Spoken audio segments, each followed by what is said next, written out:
তেলের দাম কমা এবং শক্তিশালী অর্থনৈতিক বৃদ্ধির জেরে আবারও ভারতের বাজারে ফিরছে বিদেশি বিনিয়োগকারীদের আগ্রহ।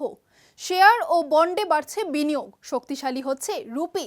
কিছু উদ্বেগ থাকলেও উদীয়মান বাজারে ভারত ফের অন্যতম আকর্ষণীয় গন্তব্য হয়ে উঠেছে। আবারও ভারতের বাজারের দিকে ঝুঁকছে বিদেশি বিনিয়োগকারীরা। আন্তর্জাতিক অর্থনৈতিক পরিস্থিতির পরিবর্তন এবং বিশেষ করে তেলের দাম কমে যাওয়ার ফলে ভারতের বাজারে ঝুঁকি কিছুটা কমেছে বলে মনে করছেন বিশেষজ্ঞরা। এর ফলে বিদেশি বিনিয়োগকারীদের আগ্রহ আবার বেড়েছে।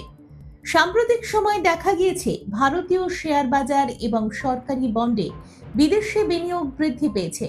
একই সঙ্গে অন্যান্য এশীয় দেশের তুলনায় ভারতীয় মুদ্রা রুপিও কিছুটা শক্তিশালী হয়েছে।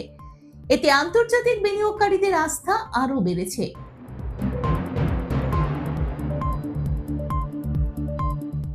অর্থনীতিবিদদের মতে ভারতের অর্থনৈতিক বৃদ্ধির হার প্রায় 7% কাছাকাছি রয়েছে, যা বিশ্বের অনেক দেশের তুলনায় বেশি।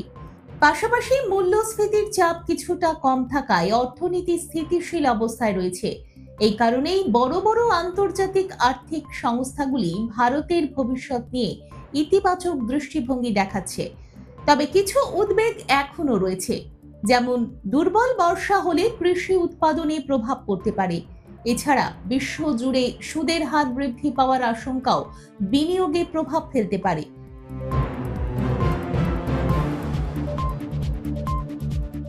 তবুও এই সব চ্যালেঞ্জ থাকা সত্ত্বেও ভারত আবারও উদীয়মান বাজারগুলির মধ্যে অন্যতম আকর্ষণীয় বিনিয়োগ গন্তব্য হিসেবে উঠে আসছে। সরকারের বিভিন্ন অর্থনৈতিক নীতি এবং সংস্কারও এই আস্থা বাড়াতে সাহায্য করছে। সব মিলিয়ে তেলের দাম কমা, স্থিতিশীল অর্থনীতি এবং ইতিবাচক নীতির কারণে ভারতের বাজারে বিদেশি বিনিয়োগের প্রবাহ আবার বাড়তে শুরু করেছে, যা দেশের অর্থনীতির জন্য একটি ভালো সংকেত।